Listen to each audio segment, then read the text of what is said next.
Could it be me? Marx is looking at the mass world. Nietzsche's looking as an existentialist at the individual consciousness. And then he says, in the absence of God, you are now the king of the universe. In fact, if you follow the old religions, you are a slave to long dead men. Sadly, not so many women. Ladies, sorry about that. They are mostly, that's why you can blame the men too. And so to be a free person, you need to cast off your religious shackles. Anybody have a problem with that? Did he make his case, this kind of scientific thinker about religion? All right then. You know, sometimes a cigar is just a cigar for him, but everybody else has these weird fantasies, don't they? Sleeping with your mom and killing dad. Did anybody ever, I ask my students, anybody ever feel like wanting to do that ever?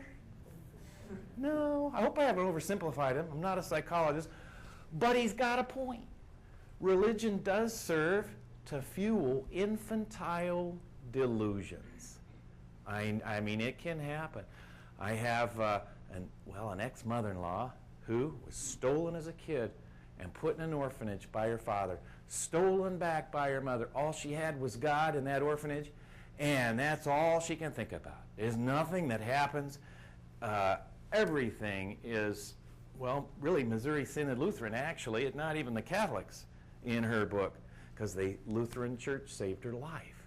And so she clings to that with every fiber of her, well, not as maturely developed self. And so I think he's right. For some people, religion is a crutch to get along with, and I have no problem with that. But now, we've got Eric Erickson here arguing no, just as Max Weber argued against Marx. Wait a minute, Freud. It's not that simple. In fact, we can see stages of psychological development, right, Steve, in human beings. Some don't make it through them all. And in each case, there's an oppositional possibility, working hard versus feeling inferior to other people, for example, starting with basic trust and mistrust. This takes place at the parent-child level. But if you get to the top of integrity, generativity, and so forth, then you can actually be a powerful figure for reforming society. And so, yes, he was who wrote on Martin Luther and Gandhi. I got to correct that about Weber. It's Eric Erickson who saw these culture heroes emerge from religion and change whole societies. Then we get to these very bad boys, if you're religious. They don't like it. E.O. Wilson says, hey, hello, religion is biologically based. And he studied bugs as an entomologist, and he found they have rituals, kind of an ethic. And then he found that just like we have popes and Dalai Lamas, bugs have termite and bee queens. Whoa, centralized authority figures. So it's biology, and then Richard Dawkins, probably the most famous proponent of atheism, says no, it's genetic. And religion is a vestigial part of your genetic structure, just like your appendix in your body. So they both say, yeah, it's there, but we're a little smarter than bugs, and we can transcend our biology and our genetics. Yes, sir? They're saying, or he says it's genetic. Now, if you take somebody and you isolate them by themselves, can you prove that it's genetics, that they're automatically going to set themselves to worship a higher being? Or is it something that's learned through years of ancestry? Good question. I'm going to have a slide on the God gene. And you can measure some of these things in the temporal lobes of people. They can find that very religious people have much more activity in their brain. But can you rephrase that one more time? I'm not sure I'm answering that. They say it's genetics. Well, if you isolate somebody, basically solitary confinement and that, will they, without any knowledge of religion, will they eventually figure out and worship a higher being and create their own form of religion? or having no knowledge of it will have never existed? It would be an awful experiment to do to a person. And I don't know, that's like a Joseph Mengele study, right? Sounds kind of bad.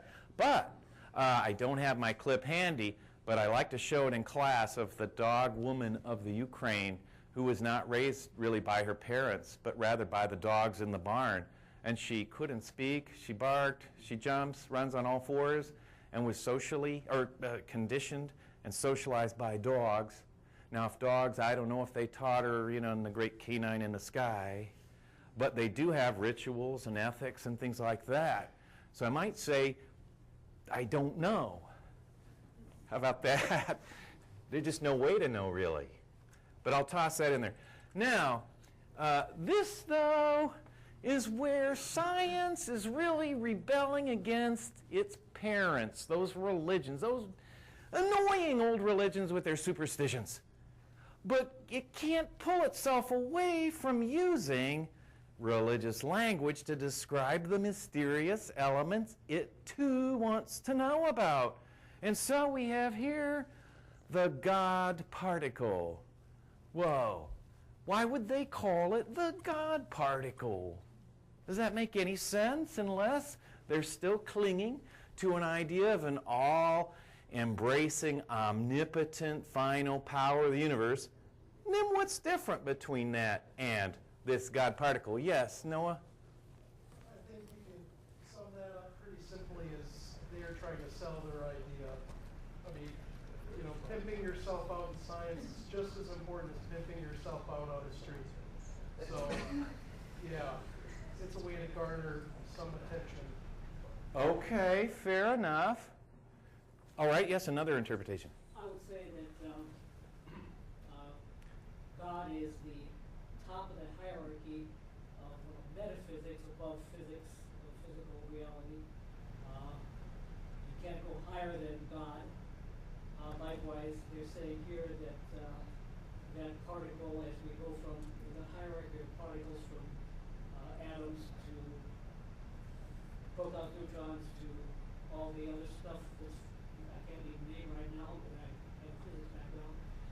And the God particle is the top level of the hierarchy. Okay, I like that. Both comments, good comments. I might say this, though.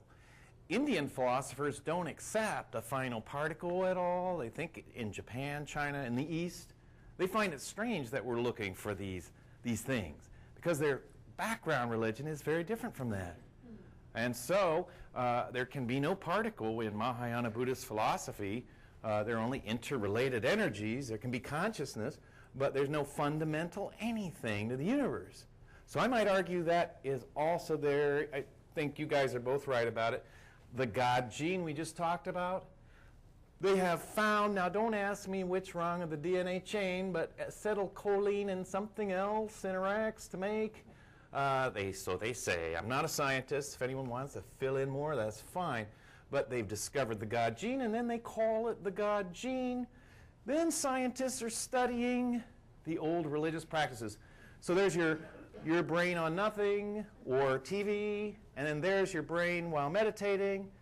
That's your brain on prayer. That's your brain where all the strange voices come from and so forth. Right? When you talk, does anyone talk to themselves? Uh-oh.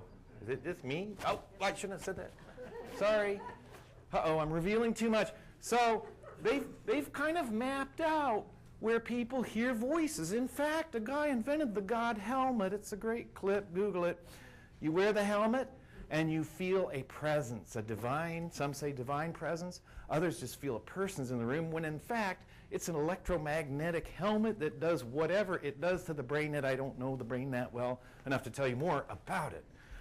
Now, we're at the point with Peter Berger, and I'm going to try to drive it home on science being a religion. He discovered this. Not only is religion glue for societies, but this is his pattern for how religions evolve and start. So, local reality, let's just say the Buddha. He has his insight in his meditation. Then he externalizes it to others. And then they say, wow, that's kind of cool, Buddha. It could be Jesus, could be Muhammad, anybody. And then an organization forms socially for that original insight. It's internalized by later generations, and then new realities come out of that. So we can think of Jesus externalizes a teaching, creates a church, and then centuries later, Sunday school kids are internalizing that, and out of that you get people like Jim Jones who externalize a new reality. Now, not a nice reality, and so it creates a sacred canopy for people. And I know a lot of people increasingly who see science as such a sacred canopy, not in the sense of Jehovah, but as their primary reference point, and where they feel safe and secure is in talking about science and thinking science. And is that true for our scientists or not? Is science a sacred canopy at all? For anybody in here? It is for me. I like science. I'm not trashing science. I'm a big fan of science. I just think it has a long way to go to absorb the old religions. And now, let's just do a quick run through on these, and then let's see the diversity of religions on the planet. First, we can divide them very eerily into these two categories, where in the East, India, China is what we're talking about, and places in between, we don't see sin like we do in the Abrahamic religions, Judaism, Christianity, Islam, based on divine command and a promise that someday God will come and make everything nice, a linear time history with Genesis at the beginning and then the apocalypse at the end. The Eastern ones see cyclical history, infinite time, space, and reincarnation rather than a final judgment. You just get sent to the birth you're supposed to get based on your current actions. And so if we look at these, this is really what I think scientific atheist materialists, and I'm probably stereotyping them terribly, think is going on with the science-religion debate. They're really, I think, arguing with the God of Abraham and his existence. But if we think even about that, if we think not so, like in this story here, some will say, boy, what kind of a God is that going to make Abraham kill his kid? Must be a primitive God. But does Judaism just stay at this Bronze Age kind of level? No, it evolves until Jehovah is an abstract principle governing all of the universe. With Christianity, which you know, in that sense, I think we can all say, there are laws, like Newton's laws. Law is real in the world. Judaism is not wiped out for that. And with Christianity, we've got the sacrificial offering of a human for a cause, a person representing pure love, and that would be Jesus. Now, did he rise from the tomb and all these things? I don't know, but that's not really why he's so famous. It's really because of his inclusion of the lower classes, like you were mentioning, sir.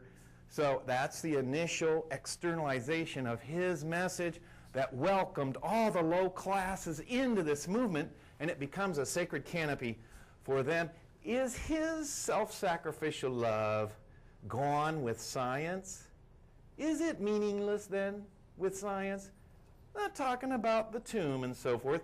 Islam, similar to Judaism, has a very abstract notion of Allah, which doesn't mean God, it means the God. There is one principle closer than your jugular vein, and yet utterly non-human and transcending the whole universe. So Islam, does that disappear? Islamic social justice motifs, people wonder how it spread so fast. Similarly to Christianity, it appealed to the lower classes and the slaves. So these are social movements. Are those values rendered null by science? Or Krishna, again, who is the lover? And I knew a woman once who said, Krishna is my heartmost lover. An intimate feeling that Krishna devotees have that I don't understand personally, but I know they have that. And he's the play of the universe and the ultimate family man, having 18,000 wives, believe it or not, and 180,000 children. Whoa, he was busy, And Hinduism's very sensual and playful. And very opposite to the Abraham